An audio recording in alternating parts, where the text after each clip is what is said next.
time. It is time. She's back, baby. No, we're going to need a lot of this to get through this particular reread.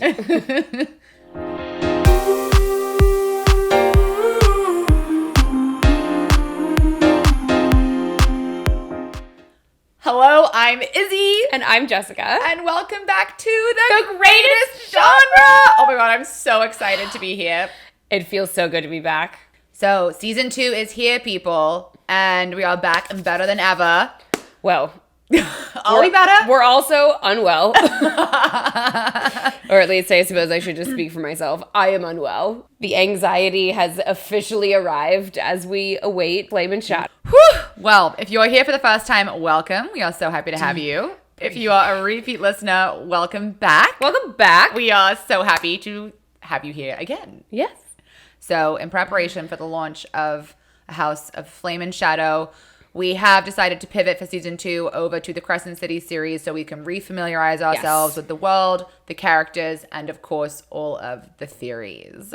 So last episode, we focused on the world of Midgard. Yep. And went into Lunathian. everything that goes into that, which was so much fun. So fun. And today we are going to be focusing on our core characters. That our deep dive today is going to focus on. We have decided that they are Bryce. Bryce, and obviously. Hunt, obviously. And then I think Ruhn is also a shoo-in. But our fourth pick I think it might be a little bit controversial. We decided to go with Danika, and we will explain why. We have our reasons. Yes, we have exactly. our reasons, but we would also love to hear from you all. If you disagree after listening to this episode, we love when you disagree with us. Let us know because we are very, very interested in everyone's thoughts and opinions. Correct. And then our future episodes will entail some further character deep dives into maybe like the supporting cast. Yep, we're going to talk because we have a the sheer number of characters in this series is amazing. So we have lots of other characters who are super important. Super important at Le Havre. And then, I know, I'm sorry. We will also be doing a best of episode. I'm so excited for that one. And we will be finishing off with our predictions for Flame and Shadow in our final episode. Yes. And that'll be very giggly as well. We're going to go into all of the theories, hinged, unhinged, Send them to us if you want to see if maybe we'll talk about it. Yeah, exactly. Our spoiler warning, again, we cannot advise that you listen ahead if you have not read this. I mean, both Earth and Blood and Sky and Breath. We will try and keep it fairly spoiler-free from ACOTAR and Throne of Glass. Maybe we'll reserve the last 10 minutes to talk about anything that overlaps there. Yes, we will try and keep our spoilers limited to Crescent City. We will try to keep everything safe, everything having to do with ACOTAR or Throne of Glass. And in the event that we are going to discuss material from either of the other series, we will give you, as we have in previous episodes, a very clear warning. When to exit the arena. Very clear. And always a reminder to keep things kind in the comments. We've had great luck with this so far, and we love this community. We love interacting with everybody, and so we can all disagree on which Fae is finest, or in this case, which Shifters, or Malachim, or Fallen Angel, or Myrrh. Oh yes. We could all be kind to him. No, Therion. He wouldn't do it for me personally, but coming out the gate. We haven't even started yet. I know. Okay, quick shameless plug. We're on Instagram at @_greatestgenre, on Twitter at greatestgenre. You can email us at thegreatestgenre@gmail.com. We are on the TikTok at thegreatestgenre. So yeah, shoot us a DM. DM, email. Any of it. We are waiting with bated breath. Yes. And so, Jessica. Yes, Isabel. Let's go into Midgard, across the Eastros, and into Lunathion for our House of Earth and Blood and House and Sky and Breath deep dive. Deep dive. Okay, so let's cheers it. Let's do it. I wonder if this wine is as good as the wine that Bryce stole from the restaurant where Reed Oh, and took she her just to drinks dinner. it out of the bottle while stumbling down the street. Apparently, there is a no open container regulation in Lunathion. It's basically Las Vegas. Sick. All right. So, as we mentioned in our housekeeping, we are doing character summaries today. And it feels only fitting that we open our character summary discussion with our incredible heroine, Bryce Adelaide Quinlan. To use Emma Quinlan's. It's a very angry. It's a great middle name, though. Bryce Adelaide Quinlan. That's a great name. It's really great. Okay. So what we're going to do for this is we're going to go through all 4 character summaries, just kind of where we meet them, a very, very brief and high-level overview of the journey. I know. It's overwhelming. How do you summarize 1,600 pages? Well, I mean, you're teeing me up for brief, high-level overviews, and Bryce's alone is like 9 bullet points with sub-bullets. So we'll see how it goes. All listeners know what to expect at this point. That's fair. Anyway. And then we will dive into more of the defining character traits of all these characters, their powers, their abilities, their relationships. Yeah, we'll just kind of get into a little more discussion about their journey and where we think their journeys could potentially be going. I mean, we'll do our best to stay on topic, but if we we'll also deviate, do our best to be concise. But as you all know, that is not a strong suit of ours. So here we go. All right, Bryce Quinlan. Woo! We meet beautiful, lovely. I'm so excited. Okay, I'm sorry. Fiery Bryce. She is fiery. And we meet her as a young, confident, irreverent female. And it's really amazing. She is just sort of generally in love with her life. And she doesn't live an extravagant life by any means, but she is just really carefree and happy. And she is a classic 23-year-old. Yes, absolutely. You know, she has that found family with Danika and the Pack of Devils. A family back in Nadaros that she loves. Yep, she a mom and a stepdad who adore her and are supportive of her, and they worry about her. It's all very relatable. Normal. And so when we meet her, that's kind of who this character is. And just as we get swept in and are so like happy to be a part of this amazing life that she lives, it is all ripped away from her very abruptly in one night in just a truly catastrophic manner. The entire Pack of Devils is massacred by what appears to be it is a demon, and it appears that the demon was the culprit behind the slaughter. How do we say it? Crystallos? Crystallos. Crystallos demon. Crystallos demon, which sounds terrifying, by the way. Yes. Is scary and sounds scary. It is scary and it sounds scary, yes. We later learned that is actually not what happened. And we can get into that a little bit more during our deep dive. But this event, this unspeakable tragedy, just really, it takes the ground out from under her feet. And even though the next chapter picks up 2 years later, you can feel that these 2 years have just been the hardest years of Bryce's life. Once we sort of come back to her, she is a shell of this vibrant, vivacious, confident full of life. person. She is hollow. She is numb, I think, to a lot of the world and the goings on around her. She's really just trying to get by. You feel that difference really, really clearly, which I think is a brilliant stroke from Sarah. And, you know, I think Earth and Blood in particular is just this really incredible journey of healing for her. And a big part of that healing, of course, happens because she ends up having to start investigating Danika's death. As a result of this, she meets Hunt Athalar, the fallen angel, and definitely want to get into more of this. But their journey together, I think, is a big part of what heals her through all of this. Totally. And so... And also, like, having a drive again, something to find out, because that's a big piece of who she is she has as a person. Purpose. She has purpose again, and she has someone to confide in and someone that she slowly realizes understands how, I mean, she's been really lonely. Like, she has just been alone in her grief, in her suffering. And to have someone come into your life who understands those things and sees them, but doesn't necessarily pity you for them is, I think, so, so important. And then the ending of Earth and Blood is just incredible culmination of that healing journey. She steps back into herself, back into her power, literally. She makes the drop. Literally. I'm covered in goosebumps right now. That was the last 100 pages, man. And we just, like, but it's an amazing full circle moment. We learn the truth about who she is, about her starborn gift. We get one final conversation, one final moment between she and Danika when she makes the drop.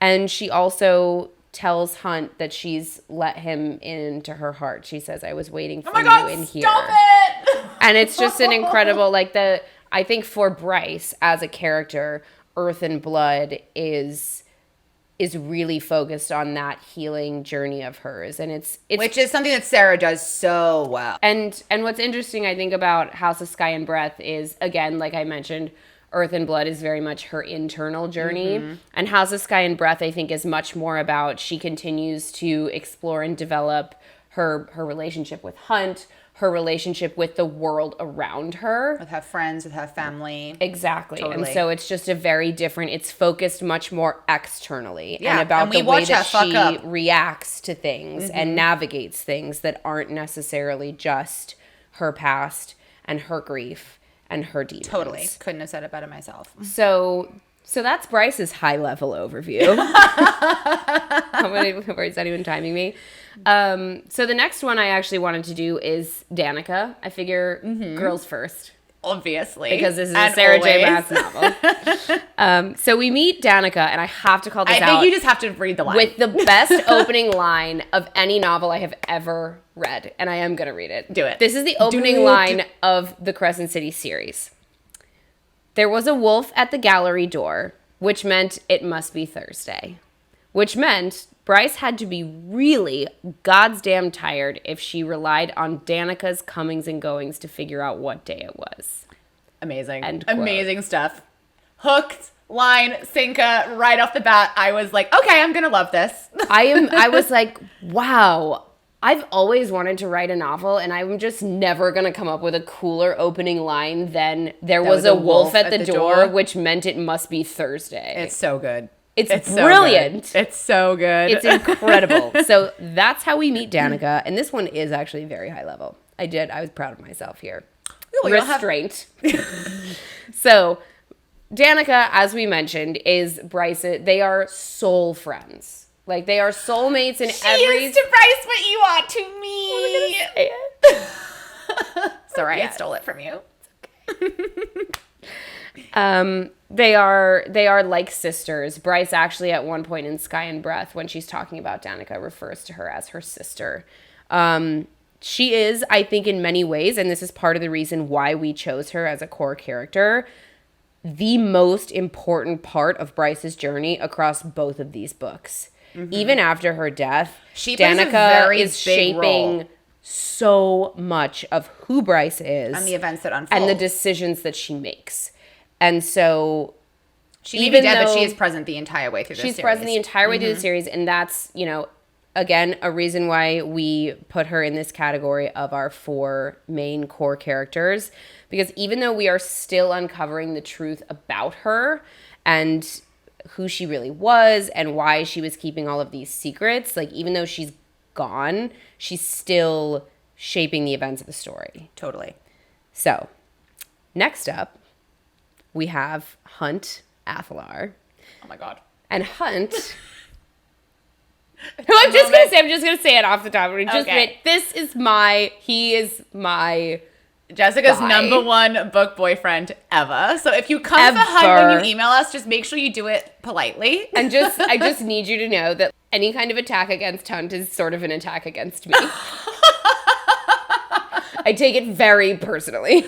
During the Earth and Blood reread, he wasn't in my top 5, and he made it back into my top 5. I don't understand that. How could he not have been in your top 5? He replaced Lorcan for me.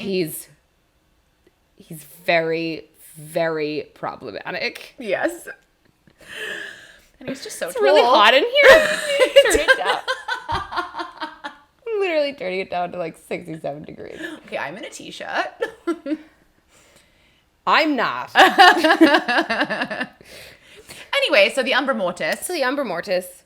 which by the way means shadow of death.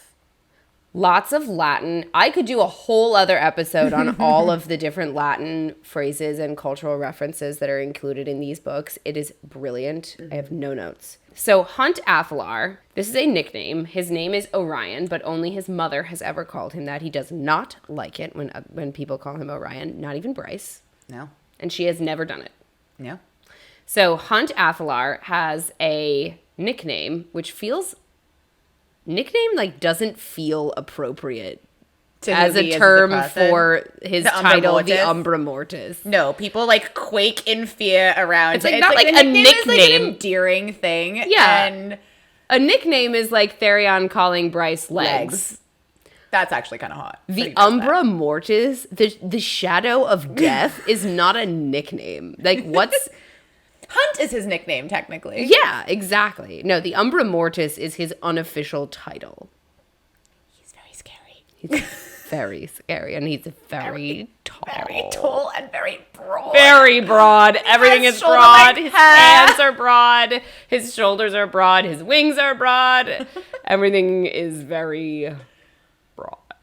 I need you to continue reading. Hunt arrives on the scene, literally like the scene of the crime, but also like in the scene of our book, as an indentured member of Micah Domitus's Triarii. And as we mentioned, the archangels in our last episode, the archangels govern all of the cities underneath So Micah the is Asteres the governor of Lunathion. Yes, and Hunt is part of his like entourage, like his personal His security. cadre. Yeah. Yeah, He's basically a personal assassin to Micah is his like real job, but his official title is a member of the 33rd. Yes. Which is like the orcs. It's like the orcs for the high fae, but this is for the government. He's he's on the personal squad of the governor. Correct. And we meet him the same night that the Pack of Devils is slaughtered. And we also learn pretty much right away that while he works for the governor, he is a slave and has lived for the better part of the last 200 years in indentured servitude to the government. And various he members has of the imperial ownership government. of him has changed hands, but he now at this time is serving on the 33rd. And as you mentioned, he is also Micah's personal assassin on the down low. And he's been offered a deal by the governor that he can have his freedom back if he commits 2,217 kills, one for every Veneer life that was taken during the battle of his rebellion.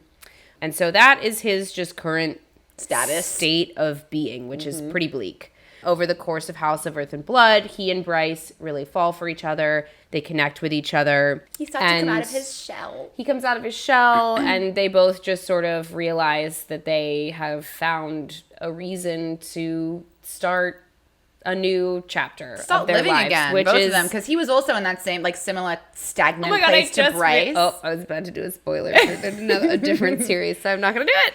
I think that he was going through a similar journey to Bryce, not quite in the same sense, but in the sense that he didn't really have much he of a lost purpose. everything. He lost everything. He lost everything. Bryce had lost everything. And even though Hunt has been alone and lonely for much longer than Bryce, I think at the end of the day, that's what really makes them realize that they are kindred spirits in and each they have other. a very And they deep understanding understand of each other and what each other are going through. Exactly. At the end of Earth and Blood, he and Bryce end up, battling together, saving the city from the demons. It's amazing. At the very end of House of Earth and Blood, he is given his freedom as either a gift or a threat. It's basically both. It's more of a threat. Unclear. The Asteri grant him full citizenship. A full civitas, Yes. I guess, as they say. So he is a free man. Ish. Obviously, over the course of House of Sky and Breath, he is very apprehensive about all of the events that are unfolding, rightly so. And the thing that he is the most afraid of happening does eventually happen at the end of Sky and Breath, and he is captured by the Asteri, and Regulus himself puts a new halo. And it's on almost his head. worse this time because he has had this entire book to actually establish real friendships for the first time in centuries, might I add. He's experiencing love like he's never experienced before. Yeah. And so this second halo that goes onto his head is just so much worse than the first one. Ooh, yeah. Very tough. So, yep, we're not okay, and it's all very distressing. Very distressing. It's very distressing. So our fourth character that we're going to deep dive into today is Ruhn. And of course, I just have to say, just like Jessica said, Ruhn is my favorite man in, yes, let me just, in the Crescent City universe. He is not my number one SJM book boyfriend ever. That belongs to Cassian and will never change. But Ruhn is firmly in spot number 2, and that has never wavered for me. Ruhn is a great character. There are sometimes some shifting with number 3, but Ruhn is just, oh my god, so problematic. He is so hot. He has long waist-length black hair. Kind of a bad boy. He's a bad boy. And he's going through his rebellious stage, which is hot. It's also he very has a lip drawn piercing. out. He's been doing it for like 50 years. He has an eyebrow ring and a lip Does piercing. he have an eyebrow piercing? And he has an entire many earful piercings, of piercings. And I believe a nipple ring. Does he? At least in the extensive fan art that I've looked at. I believe he has the fan art of Ruhn, and I think we need to say the whole thing. Do you want to say it? Yes. Okay. Ruhn, Crown Prince of the Valbaran Fae. He has his own TikTok sound. Not to make it a competition. I mean, but he's the Hunt doesn't. As far as I know, he's one of the only SJM character. He's at least it's the most prevalent one I've ever seen. Like in the interwebs? Yeah. Yeah. Whoever made that, I would just like to officially say Congratulations. thank you. Yeah, thank you. On behalf of all of us. Great. Okay, you can continue now. Okay. So Ruhn, Crown Prince of the Valbaran Fae, is the heir to the Starborn line and the son of the Autumn King, who is Also, both Bryce's daddy. he and Bryce Quinlan's sire, because he is not a father by any stretch of the imagination. But Ruhn and Bryce were very close when Bryce was young. They had a falling out, and when we meet him at the beginning of this series, they have been estranged for quite a number of years. He hates his father with good reason. He's a bad guy, but he still serves. He has accepted his role as crown prince, so he is a subject of his father, and he also serves the city as the head of the Aux, which the auxiliary forces. So he leads the Fae division of the Aux. He also won a lot of like respect and notoriety. Like he's a celebrity. Yes. Everybody People know who Ruhn is. Everyone knows who Ruhn is. He has the Star Sword. And like, can you imagine getting invited to one of their frat parties? No. Just, I'm not okay. Can you imagine getting ready to go to one of their frat parties? No. I'm sorry, I'm being mean to you. So we meet Ruhn the same scene that we meet Hunt, which is when Bryce is being held for interrogation after the demon attack. His entrance is very hot. The alleged demon attack. Yeah. He finds out that his estranged cousin, because, we're keeping it on the down low, that Bryce is a princess. He finds out that Bryce has been hauled in for questioning about this murder. And just by the way, she's in a state. She's in shock, but she's also very high on a whole bunch of different drugs. A lot of stuff in her system. Actually, I think it was just I believe No, and Lightseeker, there's also like a lot of booze. I think there was might have been mirth root. She's faded a lot of different ways. We'll have to go through all the drugs in Lunathion at some point. Not to mention the amount of adrenaline that is like going through her body. I believe she vomits all over herself. She does. I mean, it's a Sarah J Maas book. Of course. There's lots of fluids. Lots of blood. Although she's stepped away from watery bowels, which is good.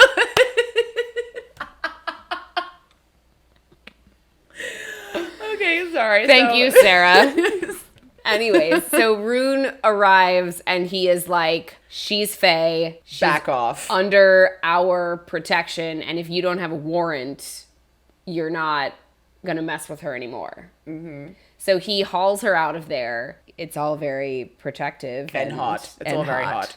So we were into it. It didn't seem to impress Bryce very much, but, you know, she's going through a lot. Mm-hmm. So that's fine. Over the course of the events of House of Earth and Blood, he and Bryce do slowly mend fences. And he really proves to all of us, most importantly Bryce, that he's a good guy. And he is loyal to a fault, fiercely protective, brave, and like also just generally kind of a baddie. He's my favorite character. And if I may say so, a little bit of a fuckboy. Yes. I think that is an appropriate statement. Okay.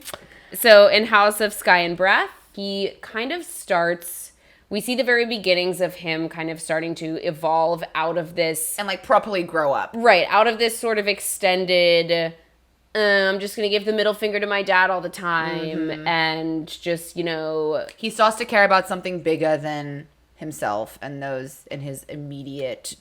And I think we start to see the potential that he has to be a really influential and inspiring leader. Mm-hmm. Which we see a little bit just in the devotion that he has from his close friends, the respect that he commands from the Lunathian community in general.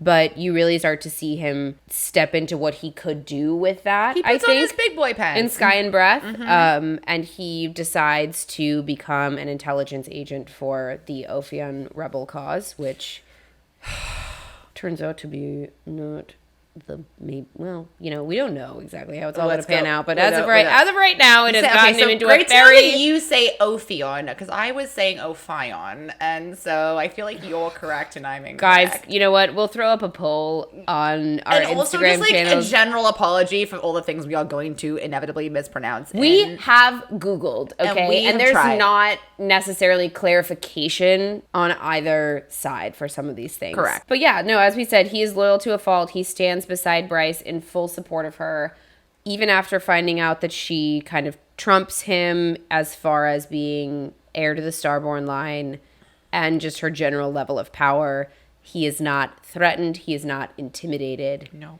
He loves her. He is loyal to her. She is his family. Oh my God, a true man. He is awesome, and it really sucks because he is in a very bad situation. He's in a bad situation right now. I wasn't entirely clear at the end of Sky and Breath, but Sky and Breath ends with Hunt getting another halo put on his head by Rigulus. Why'd you do that to us, Sarah? I know, Sarah. Why? Anyway, and it was inferred that the same thing was about to happen to both Ruhn and Baxian. So I guess that's going to be one of the first things that we'll find out in Flame and Shadow is if both Ruhn and Baxian have halos around their heads as well. And what does it mean? What does it mean? What does it all mean? So those are the summaries. Those are our high level. Not too dramatic, but it's been 30 minutes already. I told you. So those are our high level summaries. These episodes are going to be longer anyway. These books are longer. So I think now we're going to take it back to Bryce. And let's go back to Bryce. We're going to talk a little bit about her origins and where she comes from, her family. Yep. And some of her main character traits. So our Starborn princess. Bryce, is half Fae, half human. So yes. Her father is her sire, is the Autumn King, who we will definitely be if you have listened to the spoiler sections of season 1, we've already discussed in length. We are quite convinced is going to be a key player in the multiverse. Totally. Her mother is Ember Quinlan, who we also think that in the next book, in Flame and Shadow, we'll get a little more information about her story. Ooh, do you think we'll get her POV? I know that we get a bonus chapter. Yes, we do. From her. I wonder if that's just the first POV. Yeah, I don't know. Her hometown is somewhere a couple hours outside of Lunathion called Nidaros. Mm-hmm. But Bryce currently resides in Lunathion in a shitty apartment with Danika. It sounds... It sounds kind of fun. It actually sounds... Ooh, it sounds... grimy. It does sound grimy. The fluorescent lighting alone. In the kitchen. Also, no one looks good in that lighting. No. But she met Danika at Crescent City University, where they were roommates, became CCU. very, very close. CCU. And now lives in, I think, not the old town. I forget which sector she lives in. She has a job at a gallery, at an antiquities gallery. Yes, she works for Jessica Roga, who we also will do terrifying some woman analysis of in further episodes. But basically, she's half human, half fae. So in order to become a full civitas of Lunathion, she had to declare allegiance to the House of Sky and Breath, something that her father or her sire made her do. Yes, because as we referenced in our last episode, the way it's sort of a caste system, right, that sort of governs Lunathion. And because she was only half fae, she would not have, by birthright alone, been granted that kind of status as a citizen. And so her sire, when he found out about her existence, brokered this deal with Ember, with her mother. Even though Ember hates the veneer, she recognizes that there are some protections that she cannot offer Bryce, and only something as a full because civitas. Ember is a great mom. She cares so much. She's a great mom, and I think in that moment, she really put aside any kind of her pride and was like, this is, I objectively, because I think Bryce says even Ember couldn't deny the objective benefits that came along with this status. And I think it's one of the reasons why she was able to go to CCU the way that she did and and have all of these opportunities to live in Lunathion and to be treated as a full member of that society. But being half human and half fae in Crescent City definitely yields its issues. Bryce does experience a lot of... I mean, it's racism. She experiences a lot of that growing up. In school, even in the city itself, she still experiences a lot of people kind of sneering at her because she's, a hybrid. Well, and it gets much worse after the Pack of Devils are massacred, because in the same way that Ruhn is kind of a celebrity, after graduation, once Danika becomes the leader she becomes the alpha of the Pack of Devils, they capture Philip Briggs. So because Danika and Bryce spend so much time together, Bryce is also sort of becomes underneath that sphere of the public eye. Everyone knows who she is, and everyone has an opinion of her without knowing anything about her, which is... simply because all they know about her is that she's half human, half fae. She has a party girl persona that has kind of been the main way that the public sees her, and even the main way she sees herself. Sometimes. Like I said, when we first meet her, she's just very carefree. And she says to Hunt at one point, I've never understood why it's a bad thing to be a party girl. She literally just enjoys life. She's like, I'm young, I love, and even when she's in the club, she's drinking, she's doing drugs, but she's really, what she loves the most about being in there is the music and the dancing. She wants to dance with her friends. She wants to have a good time. And and sometimes that is okay. And I actually love that we finally got a character like that, because a lot of times in this genre, the female main character comes into the book with a bunch of trauma, or is always on the quieter side, and we don't very virtuous, or very naive, or very innocent. And I think that's why the Crescent City is, a lot of people who read the SJM verse, it's their favorite series objectively, is because it's just so fucking relatable. And Sarah J Maas said in her interview, oh my God, listen to us talking about how this is we can super easily relate to this woman who lives in a magical world where nothing is like our life at all. We're like, oh my God, she's so relatable.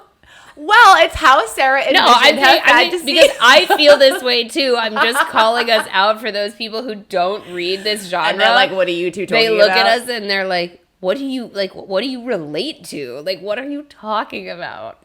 If you don't get it, you don't get it. If you don't get it, you don't get it. And that's fine. You don't have to be here with us. I mean, that's fine. It's sad, but it's fine. She also, some of her other main character traits are she deeply, deeply cares about those that have less. Right, because as a result of the treatment that she has experienced, and she gets the lighter end of it, because she is still half fae and she is full civitas. And I think it has just made her, though, very sensitive to it's injustice in her eyes, and she has a soft spot for sure for humans, children of any type, like even animals. There's that whole side story about how Danika discovers the lab where they're doing animal testing. Yeah, it's illegal animal trading. And she and Danika and their stupid little 21-year-old selves in college, they go and try and free them. Like once that's literally like going to like bust up like organized crime. Monsanto or something. Also like an incredibly reckless thing for Danika to put her friend through, who has not made the drop yet. Neither of them Danika hasn't made the drop yet. Neither of them had. Like, it's ridiculous. Honestly, for someone as clever as Danika was, this was a stupid thing for them to do. But anyway, I digress. That is a key part of who Bryce is as a person, though. Well, is helping and Bryce those is who also, cannot help themselves. And she's also very headstrong, very independent, very stubborn. Mm-hmm. And I think another trait of hers that I didn't really start to realize until Sky and Breath was that she's actually grown up with a pretty limited perspective of just sort of life in general. I think that's also partly a product of how dangerous this world is for her. Like, as a half human, her mother did not let her leave Nidar. Like, she was terrified of Bryce ever leaving Nidaros. She grew up in Nidaros, and I think most of her opinions about the world are based from what her mother taught her growing up. But in Sky and Breath, as Bryce starts to have to interact with more of the inner workings of the greater game that is going on around her, and as she realizes that and Ruhn sits her down in the beginning of Sky and Breath and says to her, your actions don't just affect you anymore. Mm-hmm. And God, I think he's so hot. That's something that Bryce has never really dealt with before. And also, it's something that it kind of takes the entire book for her to really start getting that. Mm-hmm. Because part of to the point where, quite frankly, it's too late. Yeah, part of her, like, this rebellious spirit that she has and this tenaciousness to when she sets her mind to something, she will do it and fuck what the rest of you think. And she has always been that way. She has. But again, that's a freedom that you can have. And you can't afford when you are just living a life on your own that doesn't impact other people. And when... I think you and I had similar frustrations in Sky and Breath when she becomes this incredibly public figure, once everybody knows that she is... I love that she's walking around it, like, for most of Sky and Breath in, like, a hat and sunglasses, like she's Taylor Swift. Like, everybody just knows who she is. Now, she doesn't have the luxury of doing whatever the fuck she wants, like she has done her entire life, because now the Asteri have their eye on her. They were not watching her before. Yeah. And now they are, and that comes along with a whole slew of other issues, not to mention that you are with a freed slave, quotations on free. You are dabbling in affairs with Ophion, which makes sense that she would question the way that things are, because that's who she is as a person, but she does not do it, I agree with you, in a very smart way. And she's reckless. You mean like if you were having discussions about treason in an authoritarian society, you wouldn't do it at a you bar, wouldn't go to a coffee shop, a tea shop. You wouldn't go to a tea shop and discuss it in a public place. You wouldn't do that? It's not her smart, and again. Well, but to your point, because she is so independent and stubborn, she really chafes at this new weight. Like, even after Ruhn says to her, hey, you can't live the way you've been living anymore. And he says to her, I hate it too. But this is... You just get to say fuck you anymore. Right. Like, he's like this is the way that it is. And I think that's also a moment where Bryce realizes that her brother is more than just a part. Like, he rebels where he can, but he's also very aware of who he is and his role in the larger game that's being played. And the weight that his actions have and how they will affect other people. And to his credit, Ruhn is damn good at pulling rank when he needs to. He chooses the way that Bryce, I think, sometimes doesn't quite, because she's learning, the way that she doesn't choose her moments to be bold or tenacious or reckless, maybe exactly strategically right, Ruhn does. From the very jump, like when Ruhn shows up in the interrogation room when we first meet him, when he comes to the comitium, when Bryce tries to sell herself to Sandriel to save Hunt, No, he's smart. Ruhn shows up and says she is the property of my father, and so by extension, me. And this is not happening. And he's like, you can hate me if you want to, but this is the way it is, and I'm Right. going to protect you. Yep. Hot. Like, he just... Hot. I mean, you know, he's just a little savvier, and it makes sense because he's like 50 years older than Bryce. I think he's like, officially, he's like 75. Yeah. And Bryce is 25 for the... And he had a remainder very, of this like... book. He could not have had a more different upbringing than Bryce, I think. Like, the contrast of these siblings growing up. Like, Bryce grew up with a very limited view of the world. She was loved so much by And Ember. Ruhn experienced nothing but and kind Randall. of hate from his father and just dismissiveness and abuse as well. Yeah. But also thrown into, like, he was fully living a publicly visible life. From day dot. Pretty much from the get-go. So his counsel to her in that moment, to kind of bring that tangent back full to Bryce. circle, I think his counsel to her in Sky and Breath starts to hold a lot more weight, because in House of Earth and Blood, she keeps him at arm's length for most of the book. I loved in Sky and Breath watching the relationship like really solidify and get back to where it used to be, and even become stronger than it used to be. Oh, I think it's the strongest it's ever been, for sure. I mean, especially in that last... Oh my God. I know. If she when trusts him with her when life. he's telling her in her mind what they're going to do. And also when he's like, you should be our queen. I'm going to cry. I know. Like, he is just the most unproblematic male in the entire SJM Ruhn is universe. the Like, greatest he is feminist so great. ally that exists in fiction. But to top that off and to summarize, Bryce, all the reasons that we love her character and that we fell in love with her are also reasons that we have some frustrations with her in Sky and Breath. We obviously will always adore her because she is Bryce Adelaide Quinlan, and she Oh my is God, I would die for her. I would like fucking totally queen. go into battle behind her for But sure. I kind of, it's you want to shake the characters. You want to, I think she's my third. She's second and third. There's a battle for second and third for me. I mean, number one is Aelin. Yeah. Okay. I haven't, number one is Nesta for me. But, well, continue. You're such an ACOTAR I'm girl. such an ACOTAR girly.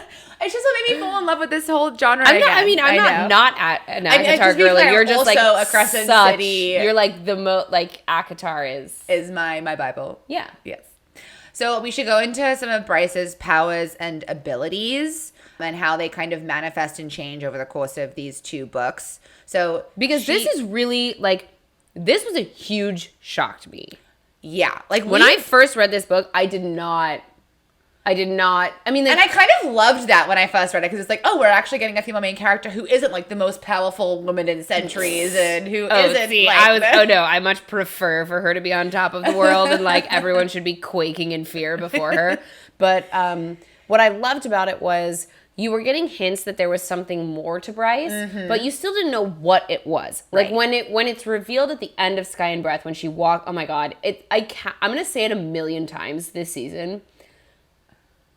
The end of Earth and Blood is the greatest, most thrilling, action sequence exhilarating ever thing that has ever been written ever read. Literally ever. No, I know. I've never read You should anything see the text like between it. Jess and I on the read. It was When we were rereading this unhinged. scene, she like finished it about 15 minutes before I did, and it was just tears. That was all caps messages. That was just disaster striking left. Did we right, have and to center. work the next day? We did. And it was a bad It day. was a bad day. We were It was a both bad day at work. unproductive. But yeah, when she comes into her because it Starborn was power, still, when you realize what it is, you're still, like, you still have the shock and awe factor. But because there were hints to it with like the Oracle, With the Oracle, we and didn't then- quite know what happened. and We the didn't know what happened with Danika. And right, the her flashback to when they went to bust up the illegal organized crime. by the ass Casually. shifters. And so in both of those little hints, you get the sense, you get the understanding that there is more to her story than you know. But when she walks up in the midst of hell, literally hell, being unleashed, and she goes, "I am Bryce and she Quinlan, walks up to the gate and heir says, of the "Heir, Starborn I am the Fae." heir to the Starborn Fae." I'm covered in goosebumps everywhere. I'm covered in goosebumps.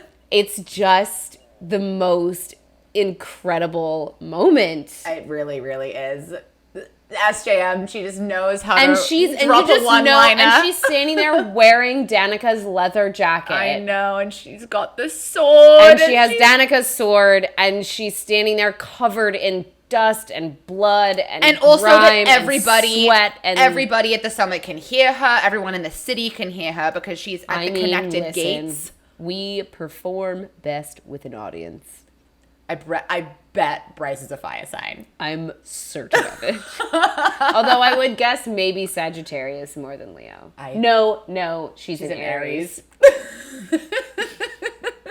He hate us. But in the first book, Bryce's powers, I think, are constantly referred to as negligible, but she has been confirmed to have a veneer lifespan, which means that she's expected to be basically immortal. If she makes the drop. If she makes the drop, which they plan to do at 27, I think. Plans change. But she starts off with, quote, no powers. Right. Over the course of the 2 books, as we've already mentioned, she comes into her power after she makes the drop with Danika as her anchor, might I add, which is one of the most emotional scenes I've ever read ever. Tune in for the Best of Awards episode. Uh-huh. And then once she has made the drop, she has other powers that start to manifest. So she has the power of starlight, which in itself is not actually really anything besides shining brightly. Well, I mean, you can blind people. You can blind people, which is what she did to the asp shifters. Although, Adis says to Bryce, I recognize your starlight. It's the same starlight as that Thea has. Thea? I think it's Thea, but I'm not sure. Either way, it's a beautiful name. I love it. Gorgeous. Whereas Ruhn's starlight, and he only has a very small He has like a amount tiny of it. drop, but even the fact that he could manifest any of that was considered to be like, wow. Yes, exactly. And he was the chosen one, quote. Yes. Before Bryce came along, because he went onto a misty island called Avalon and drew a sword from a stone.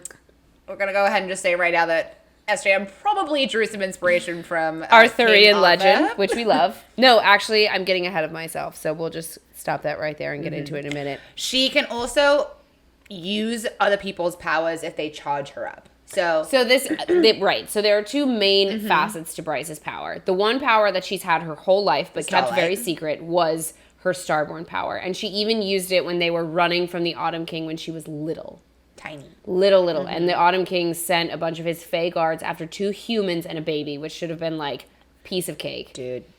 And Bryce something happened in a church or like a temple. Ember basically went and sought sanctuary in a temple where Randall served as one of the guards, I believe there. And then they fell in love.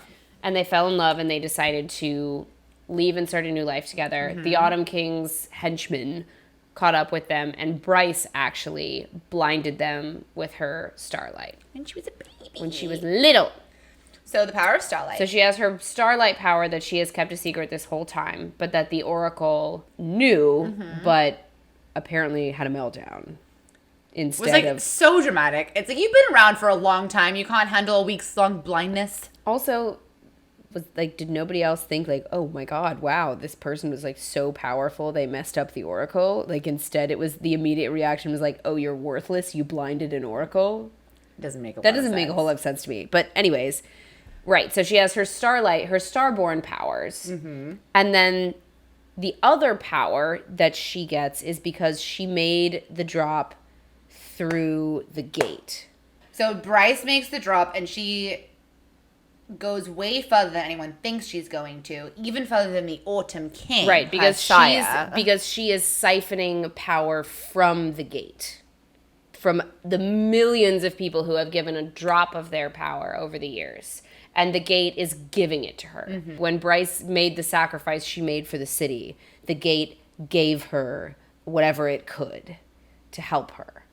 And so these 2 facets of Bryce's power are completely new in this world.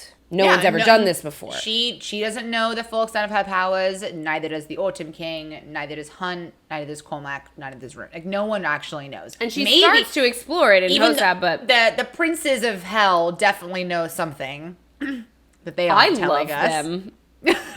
I know they're scary, but I think I really like them. Bryce also ends up manifesting some other traits that are similar to those of the Avalon line. Like, she can teleport, which Cormac teaches her how to do.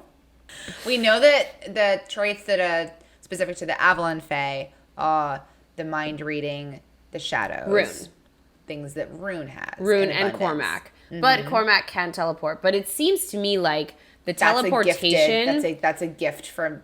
Like, that's not normal. It's not normal. And I think it is about energy, which makes sense because the power that Bryce absorbed when she went through the gate and made the drop and came back, I think her ability to absorb, channel, manipulate, and produce energy is what allows her to do things like teleportation. It actually kind of reminds me of Feyre, where she got a drop of everyone's power and can manifest specific powers. Oh, I like specific that. powers from all of the courts. Ooh. And everyone's different abilities. She can do it all. And do you know what? SJM loves a drop of power. She does. And a drop of power just means that you have it. It doesn't tell you how powerful you actually are. Mm-hmm. It just means that suddenly, like, you have that ability. At least that's what it meant for Feyre. She only had a little drop of every single High Lord's power, but she's just as powerful Damati as Rhys is. She can shapeshift just the same. She can literally grow But she had to work. She had to work to develop it. And so I think that a lot of Flame and Shadow I love that. is going to be her... I mean, I think that's actually oh my God, I didn't even think about that. That's the same for all of these characters. They're going to really discover pieces of their power that they did not know about before. I don't think we've discovered all of what Ruhn can do.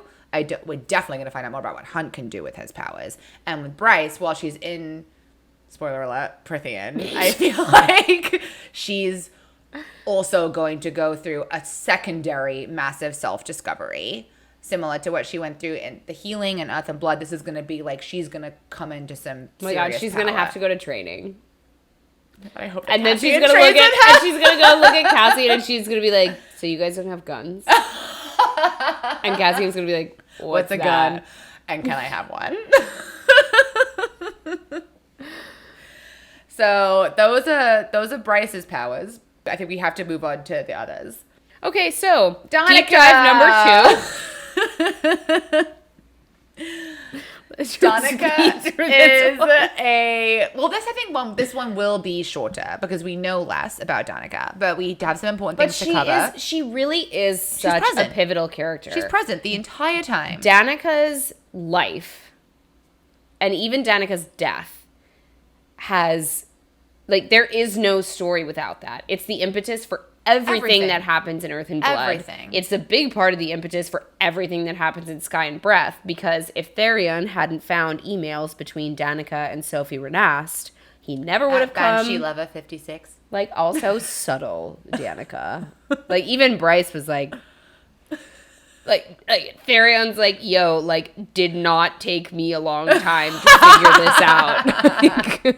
And for as crafty as Danika is, my girl. This must have been like early. Yeah. This must have been like very early stages of Danika becoming a rebel. So anyway, Danika Fendir.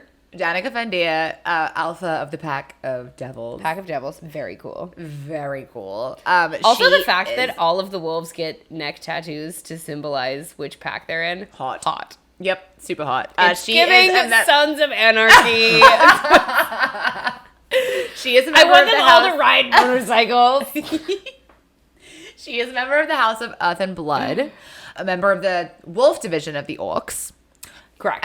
So there's a Fae Division, there's a Wolf Division, there's the 33rd, which is technically the Orcs as well. And then there's I think 3 more or 4 more, but I'm not thinking of right now. There's the one that Therion's in. Yeah, every court, every which we discussed in the last episode. Right, they all have to contribute. You know, it's a civic infrastructure. Totally. Danika's mother is Sabine. Her father is Mordok. And we discover later on in Sky and Breath that her mate is Baxian. So those are her main allegiances. And then she obviously has her 6 other wolves that she's in a pack with. I believe it's 6. Yep, it is 6. And then she has her best friend, Bryce. Those are like the main relationships that Danika has. She is an unusually powerful wolf shifter. The Prime actually tapped Danika to be...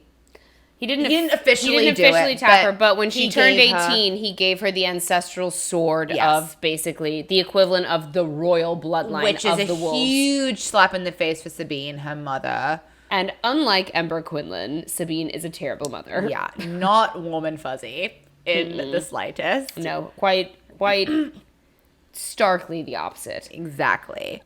And a huge piece of information that we find out at the end of Sky and Breath is that basically the shifters are Fae. And they have been, over the last 15,000 years, kind of brainwashed by the Asteri to think of themselves as different species to the Fae. But really they all hail from the same original species, and they are all of the same original, quote, bloodline. Right. As we mentioned in our deep dive of the world of Midgard, there's been some very messed up selective breeding going on for a very long time. So to finish it off, Danika, an unusually powerful wolf shifter. She is a full Vanir, which means that like the rest of the Vanir, she has heightened senses. She has heightened strength, and she has an immortal lifespan.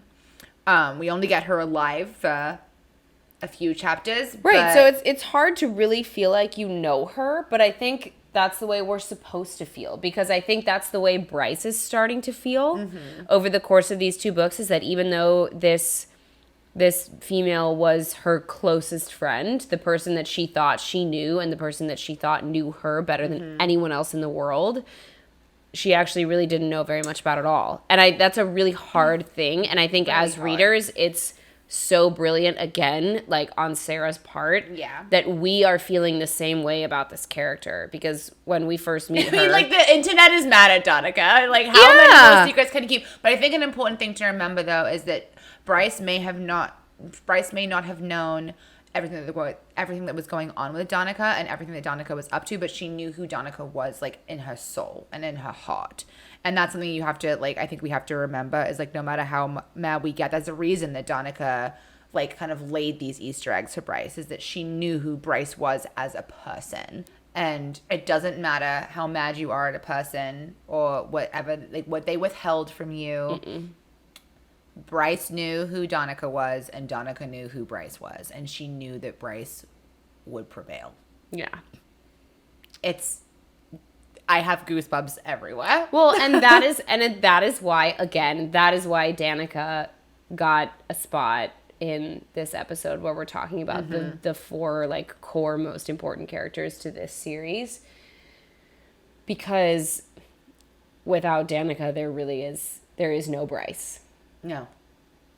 And not to mention, a huge piece of Sky and Breath is actually physically going through Danika's old shit and trying to figure out what it was that she was doing. We did talk about having a specific episode. Maybe we'll do a bonus episode. On Danika's secrets just and everything the one with all of Danika's lies. She's very present throughout all of Earth and Blood. And I think she will continue to be present for the rest of the series. I agree. So let's move on to Hunt. I think we'll move on to Hunt. So this is Jessica's #1 book boyfriend ever. God, pour one out for everyone else.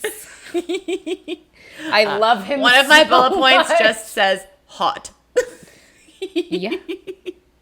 So we actually don't know a ton about Hunt. Well, everything we know about Hunt is from the failed rebellion forward. So his mother was... We don't know a lot about her. All we know is that she was no one of status. Like almost a Loa, but not quite. No one knows who his father is, I guess, besides his mother. And we hope. Perhaps Jasiba. We really don't know about. I think that's going to be a main thing in Flame and Shadow. So is us finding out about. Hunt's and Sarah has confirmed this. She has said a big part of House of Flame and Shadow is learning more about Hunt's origin stories. Apollyon tells Bryce that Hunt was bred to be receptive to demons and beings from hell. Will you please expand upon that? So Apollyon visits Bryce and Hunt, actually, in their dreams.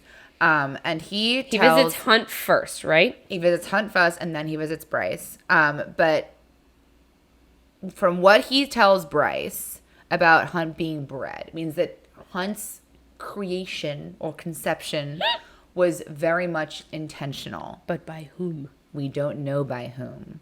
But we know that it was someone, because the demons of hell, who now we also know Adis was the Asteri during Sky and Breath, was actually Rigelus. They are trying to get Hunt and Bryce to come into their power. We know one of those reasons is to open the Northern Rift again, so right, the Asteri can get out. Because Bryce has, and I guess we actually kind of didn't touch on this in the deep dive of Bryce's power, which is again, that she has too much. We're gonna forget things. She has her starlight. She has all of the power that she absorbed from the gate, that was gifted to her from the gate, and she has the horn tattooed in her back. Right, and she can wield the horn. But remember, the horn requires energy. It requires power. Because Micah had to strike her with his power in order for it to work.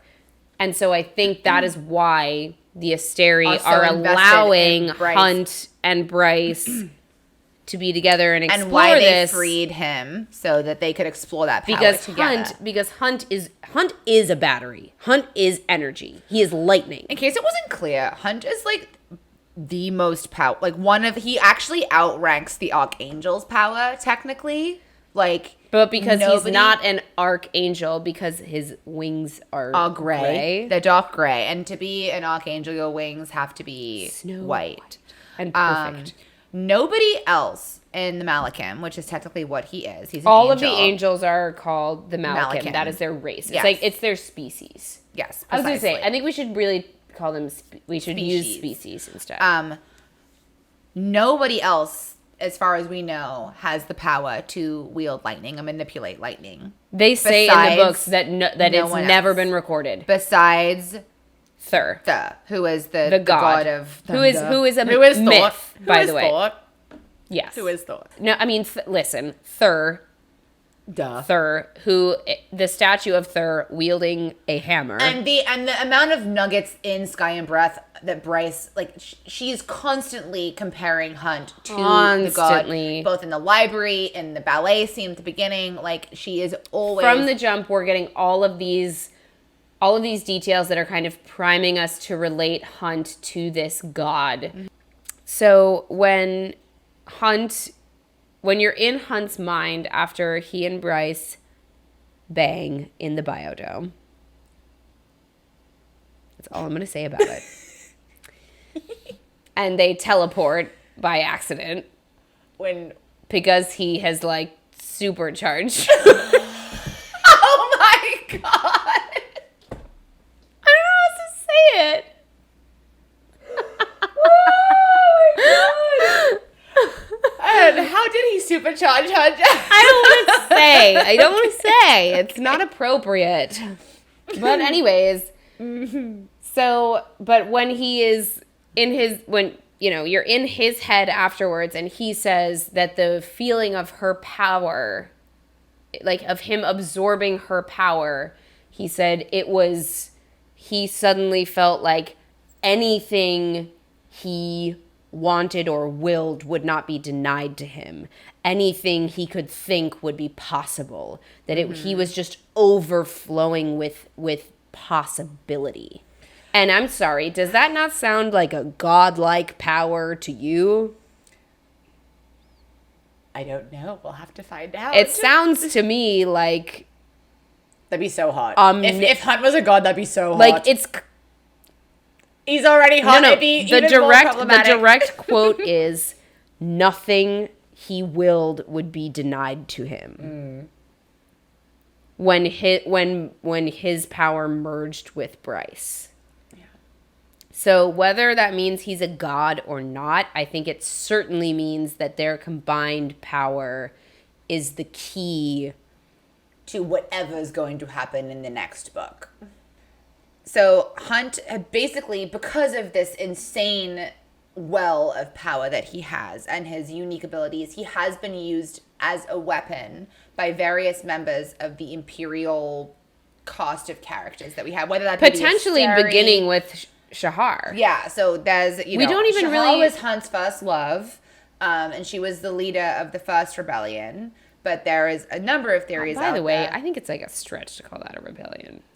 Well, that's what they call it in the book, so we're going to call it a rebellion. I know, but I didn't realize until the reread that it was actually just one battle.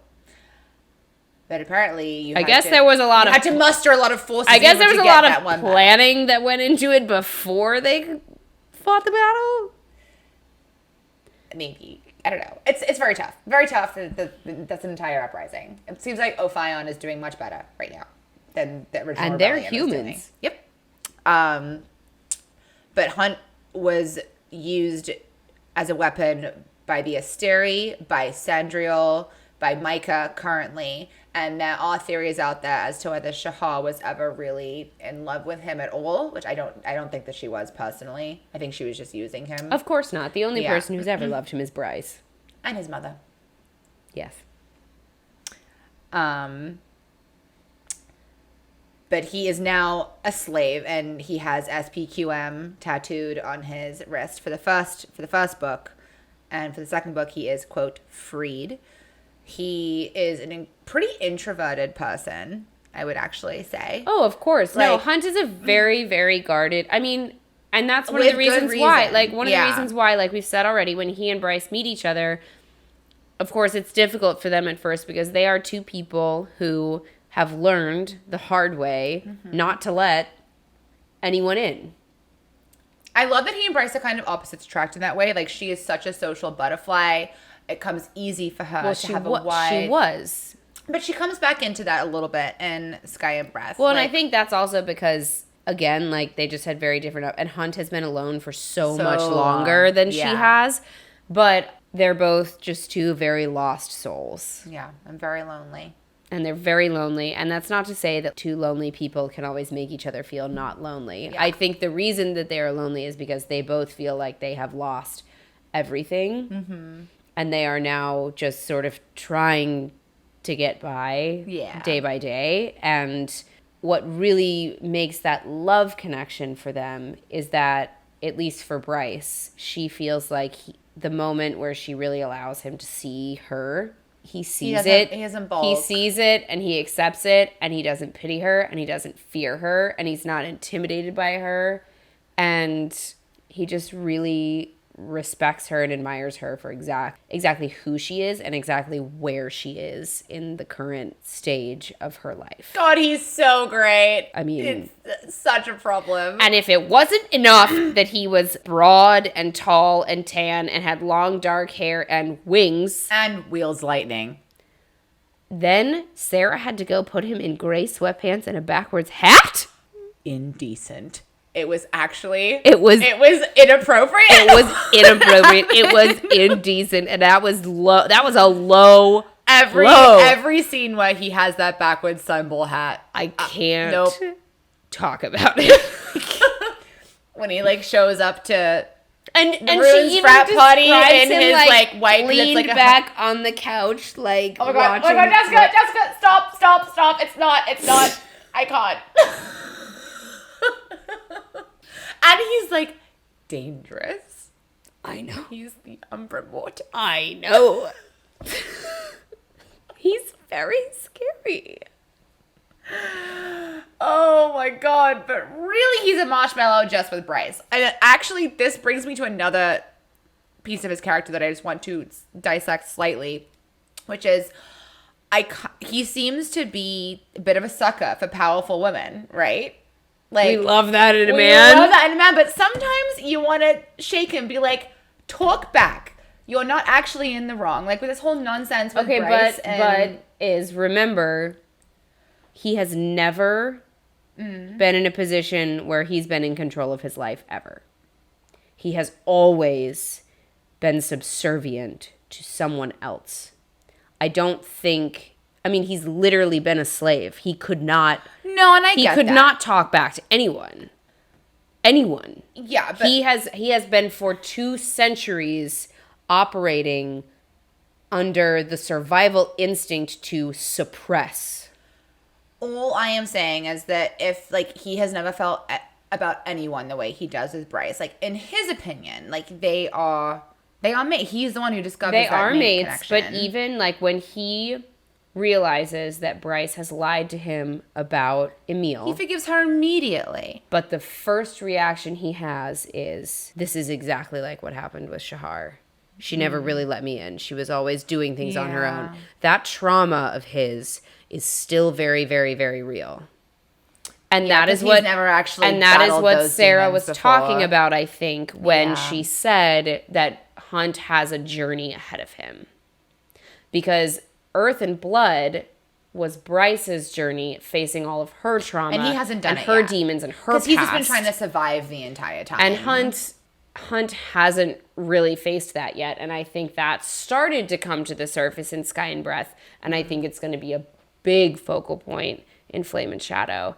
Because he has just become so entrenched in his survival instincts for so long that he doesn't really know what it is to be able to draw his own boundaries and understand what it is that he stands for. Like, he knows he loves Bryce and he knows that he will do anything to protect her, but that's really all he's got right now. Yeah.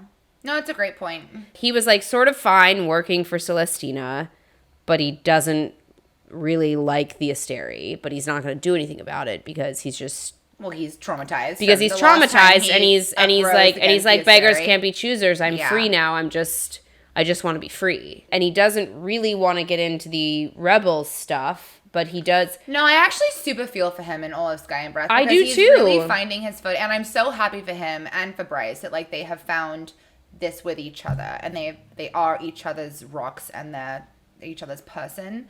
But it's never going to be that way for long, right? And in my opinion, Bryce fails him a little bit in Sky and Breath. She's annoying in Sky and Breath at times. It's not even that I think anything would have changed, but what I wish she would have done is immediately when all of this stuff started going down, has talked to him had to sit down, or just at all. I wish she had just said, like, because she notices that Hunt is trembling. She notices that Hunt is having, and it's like in her head she's noticing these things, but she's not actually talking to him about it. And she is so blinded by her need to understand what was going on with Danika that she can't put Hunt in front of that. Yeah. And in that moment, in that decision, it's one of her character flaws. She failed him as his mate. Yeah. Because just as much as he cares only about protecting her, I do believe it should go the other way. Her main priority as his mate should be to keep him safe and to keep him alive. And that... I think it's part of her learning arc that she's going through right now in Sky and Breath. Like, her decisions, again, no longer only affect herself anymore. Right. They affect others. And she definitely sees that at the end of Sky and Breath, but she's getting there the entire book, and it is frustrating. I was going to say, agree. I got frustrated with her because I just wished there was a moment where she at least made it a priority to sit down and look at him and say, I see what this is doing to you. Mm-hmm. Like, are you okay? The answer is no. And the answer is no, but... And I think maybe... some acknowledgement. But you know what? Maybe that's the reason she didn't do it, because she knew what he would say, and she knew she wasn't ready to give it to him anyway, because she knew what she was going to do. Like Ruhn said, Bryce is always going to do what she wants to do. And again, I just... And sometimes... And there are all these inklings to her being a leader But I don't think Hunt would have denied it to her. No, I think he would have said, if this is really what you need to do and what you believe is right. But it's the conversation that we were missing. Right. The acknowledgement. Right. I agree with you on that front. So his powers and his abilities, we touched on this obviously a little bit in the previous 3 deep dives that we did. He is the only person who can wield lightning that we know of. He also has the ability to absorb energy, as we saw at the Dead Gate, I think, in the Bone Quarter. Yep. Which was a surprise to him too. He did not know that in that But moment. he thought to himself, he was like, when Bryce made the drop, she absorbed the energy because the gates hold energy. Yep. So he was like, I'm going to see if this works. And he's not too dissimilar from what we know of Thunderbirds. No, yes. He's like an elevated Thunderbird. Kind of, but he also had to touch the gate. Sophie could summon it to her and then channel it, which makes her super awesome and dangerous. R.I.P. to Sophie Renast. But Hunt is similar in this way, and I don't think it's a coincidence again that Sarah J Maas chose to call this type of being a Thunderbird and Hunt wields lightning. Yeah. Going into Flame and Shadow, we know that we're getting more of Hunt's backstory. We know that we're going to be getting that we know that he has a journey ahead of him. I think that journey is going to be facing a lot of what he's gone through in the past. I am terrified that this halo is going to include some brainwashing. Yeah, I've been a little because bit about this that is too. because the halo that was put on him at first was put on by a witch. And Rigulus puts on this halo himself, and he makes a point of saying, I don't think I'll use a witch this time. Right. I think I'll do it myself. The only reason I think that might not be it is because then that would require brainwashing 3 characters. Because I do think that it's happening to Ruhn and Baxian as well. So then if it's not, because the crown diminished his powers It didn't from the erase witch, them. I think it's either that he's like brainwashed or that his powers are just completely nullified. Like he has nothing. Oh my god. But if he has nothing except for just him and his mind and his memories and emotions, Then he can still use it, hopefully. that could be a big journey for him to go on too. The last thing that's important for us to touch on as far as Hunt goes is the fact that he and Bryce do still have this mating bond. They are mated. They are. Confirmed. Confirmed. By They are Sarah. mated. That end game. Everybody, like Ruhn smells it. Celestina smells it. She says, your scent has changed. I assume you have mated. Yes. Hot. A Like, scent very, changing. very cool. Very cool. So I think not only is Hunt's origin story and the true nature of the potential of his powers, I think that's going to play a big role in the next book, but I also think their mating bond is somehow going to be really pivotal in what's happening next for the two of them, because they are obviously physically and time and space Away from each separated. other. Very far away. What I'm wondering is there a chance that like Bryce is gone for like Years? a long time, but she comes back like 2 days later? Maybe. Or maybe and she space is not feels like linear. maybe she feels like she's been gone for a week and she comes back and Hunt It's and been, Ruhn have like, been in years. prison for a decade. Oh my god, I don't know. The possibilities are endless. So speaking of Ruhn, Speaking of Ruhn, this is my our last number one, two you guys. SJM Stay with my us. number 2 SJM boyfriend. Yes. Hot. Crown Prince of the Valbaran Fae. And Bryce's half brother. Resident Wielder of the Star Sword. resident bad Chosen one. boy of Lunathion, thrower of epic parties. Like, Oh yes. my god, I love him so much. I feel like I always end up falling in love with like the secondary characters. Even though they have their own points of view, they're never like the first ones. Like, I am a little bit of a hoe for the main character. You boys, are. aren't I? and I love that for you because we never fight over our fictional men. Yeah. So Ruhn is Bryce's half brother. They have a very estranged relationship for maybe the last 10 years, I think it's been, or like 7 years. They started when they first became acquainted with each other. No, they were I think it was when best she was friends. like 13 or 14. It was after so it was the about Oracle. 10 years ago. I think yeah. it was after the Oracle incident. Yep. They had a massive falling out. He said some things in the heat of the moment that he did not mean, and basically as have we all. as have we all. And Bryce, being Bryce and the headstrong woman that she is, she was basically like, you fucking alcohol, I'm never talking to you again. Alcohol And- is probably the greatest thing SJM has ever created, and we talk about it all the time. It's amazing. I think the main character traits for Ruth say fiercely protective of his friends and family. Mm-hmm. Alcohol. Because the textbook definition that Bryce gives of an alcohol is Ruhn.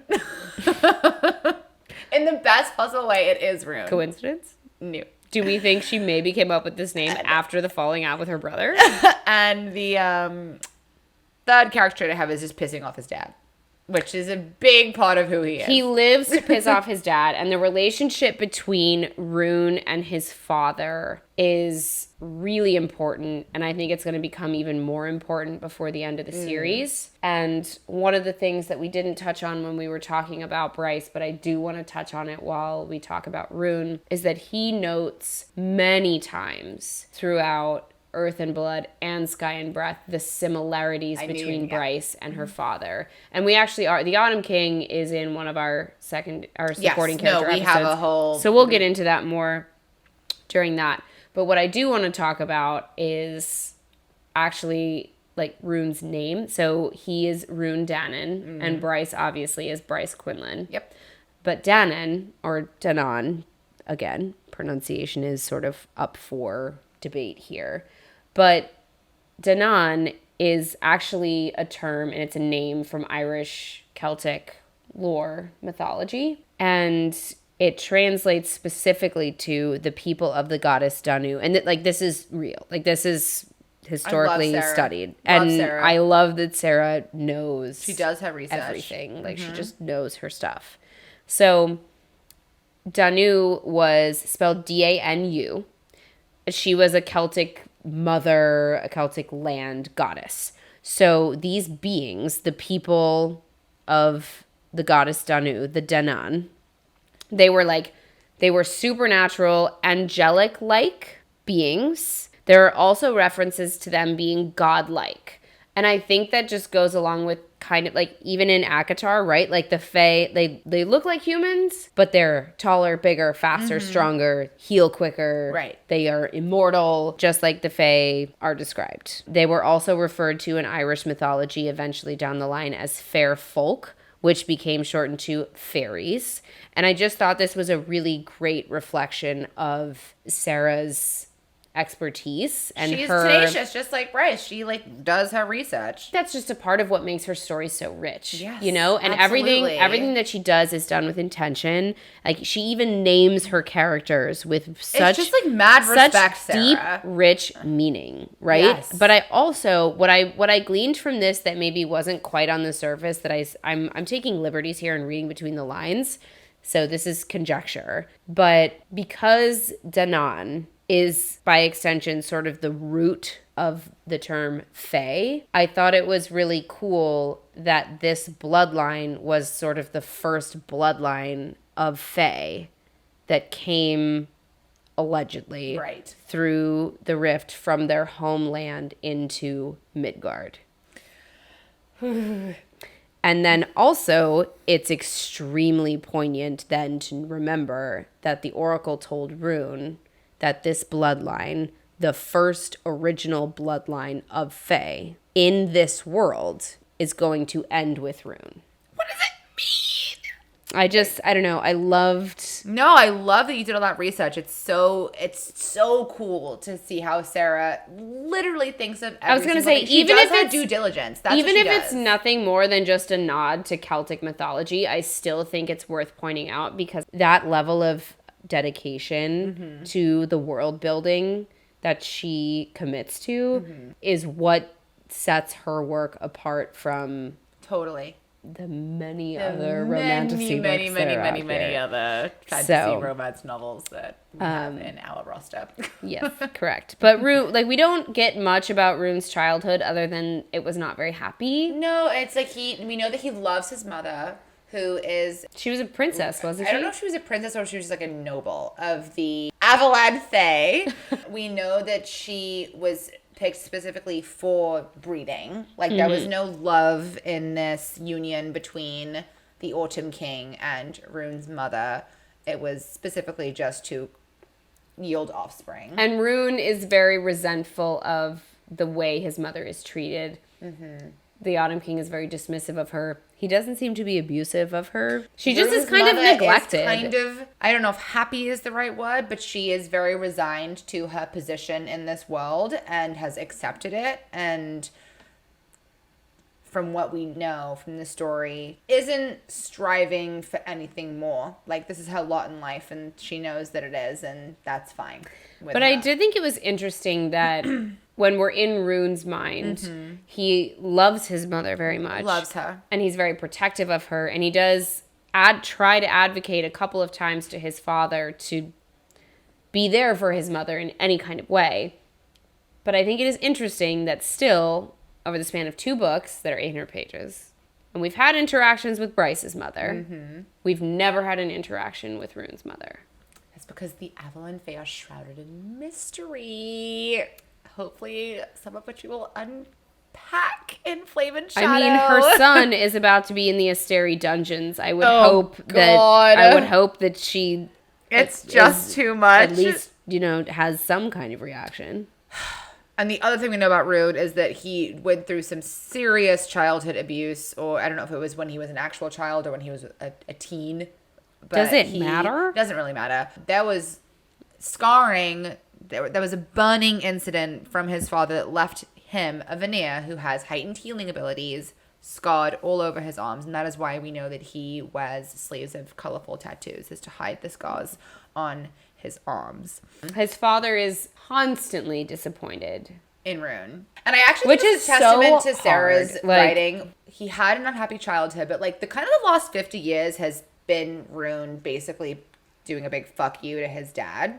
And he's been partying, he's been rebelling, he handles his responsibilities the way that he has to, but he's not what you and I would normally fall in love with as a character. And I think it's a testament to her writing that she was able to... She made him very likable right from the jump. It's like, even with all of these alpha hole party boy character traits, she manages to make sure that you know who he is as a person, deep down. You just get this sense from him from the first second that he's not there to flex power. No. He's there to protect Bryce.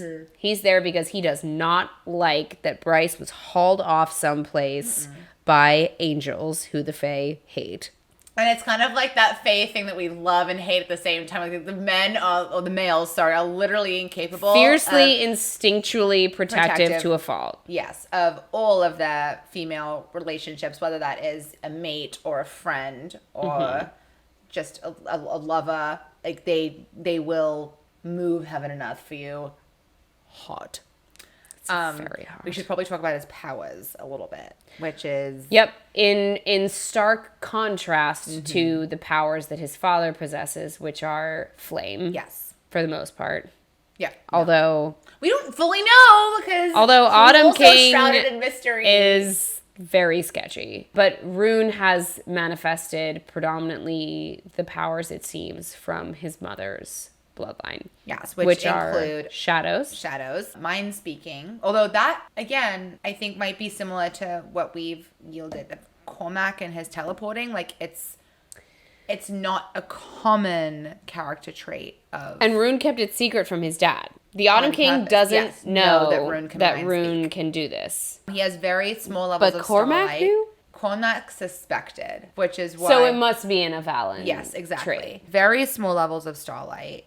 And we know now... And it takes him a Sky great and Breath effort to summon even the smallest amount. In fact, he feels sick after. It is a part of his power, but not a defining part of his power.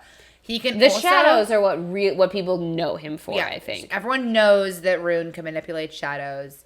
I think that we're going to find out a lot more about Ruhn's power in Flame and Shadow. Well, the massive elephant in the room right now is the fact that Ruhn's powers are actually pretty identical to Rhys's. I mean, Bryce literally confuses Rhys when Rhys walks in the room, she says... Thinks it's Ruhn. Yeah. But the power that we really explore the most of Ruhn's in at least Sky and Breath, because we don't get as much of him in Earth and Blood as we do in Sky and Breath. But the focus in Earth and Blood is definitely on his shadows, on the Star Sword. We really get a lot more of his mind speaking in Sky and Breath, and that is all put to the test with his relationship with Agent Daybreak. I was going to say, I think this is our... I'll segue. This is our big finale. We're going to talk about Agent Night and Agent Day, a.k.a. spoiler alert. Right, huge spoiler alert. Huge. Seriously, if you're listening to this and you're like, oh, I think I'm maybe still going to read it, turn it off. Agent Night and Agent Day, aka Ruhn, And the Hind. Lydia. Sevos. Servos? I say Sevos. Curvos? Oh no. We'll figure it out. Let us know. I actually think I would say Servos.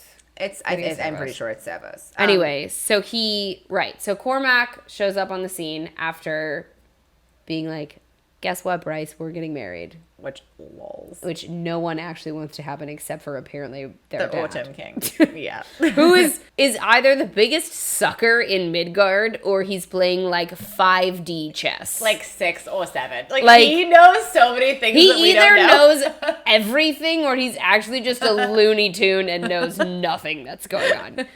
But anyways, so Cormac comes under the ruse of being Bryce's new fiance, but really he's just trying to further the rebel cause. He pitches Ruhn this opportunity to become an intelligence pathway. Agent.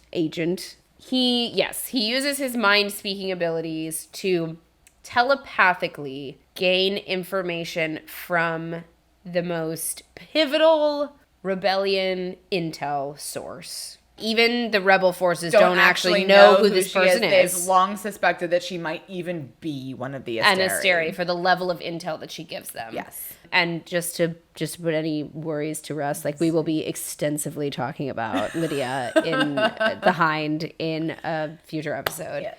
But for Ruhn's part, I think this is a very unexpected experience for him, using this part of his abilities, which he has kept very much on the down low for his entire life, now is really being put to use in a huge way. Huge way. And not only that, he starts to form a very deep emotional, spiritual connection with this agent. And I also love that it was like a product of his power that actually made him start growing up a little bit. I was going to say, he takes this very, very seriously. The only other thing we've really seen him take seriously up to this point is the fact that he feels protective of Bryce. And so now that he has some more skin in the game, I think we can see this playing out in a big way in House of Flame and Shadow.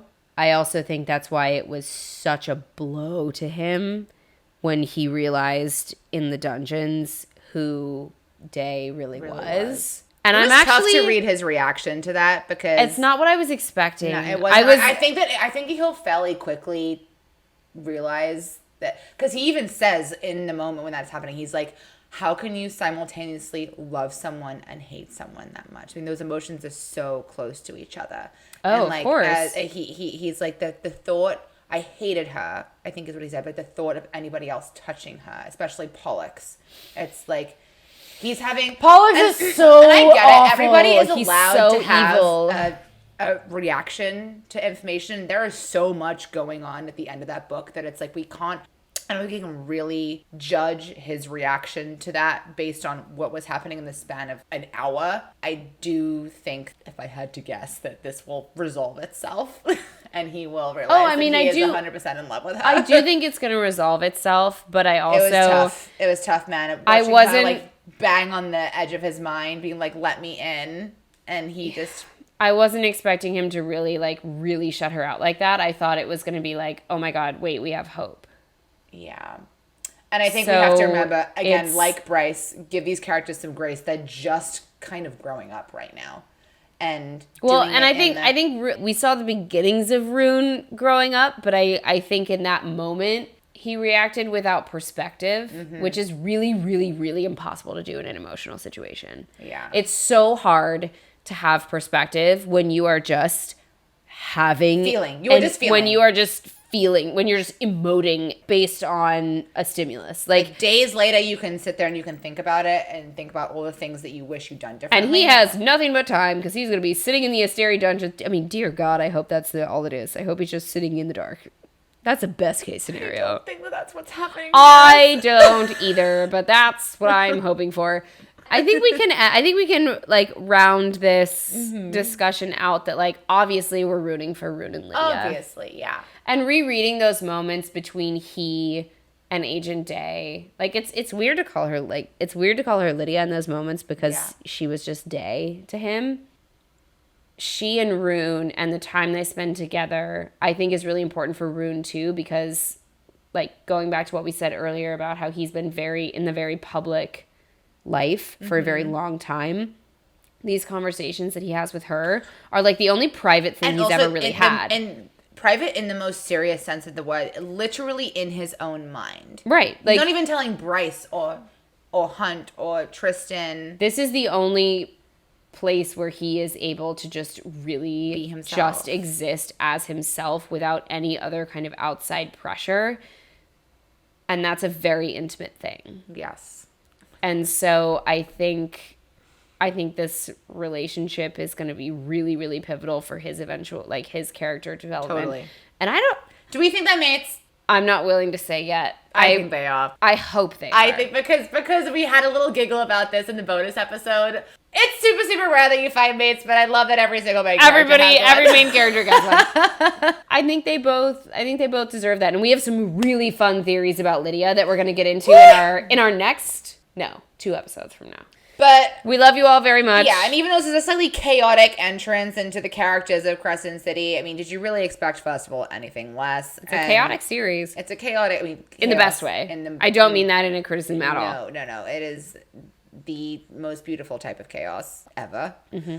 Like the universe. And also, we can't possibly cover everything, so we are acknowledging right now that there are, of course, things that we did not get to. And we may touch on them in future episodes, or you can email us about them, and maybe eventually we'll come back to this. But we're doing our best, and we are just so happy to be back and discussing Crescent City with you. And as you can see, we're really just very on the edge of our seats for Flame and Shadow. So bear with us. We are here for you, and we hope that these episodes can sort of help you prepare yourselves as well through the wait. So don't forget to throw us a follow on Instagram. We are at _greatest genre. We are on Twitter at greatest genre. We are on the TikTok at the greatest genre. Please email us at thegreatestgenre@gmail.com. We've had a couple of really great ones, and they're very, very giggly. Please continue to say. They are very giggly. We love them. And stay tuned for what's coming next in season 2. We'll continue to talk about Crescent City. Thank you. Thanks, everyone. Bye.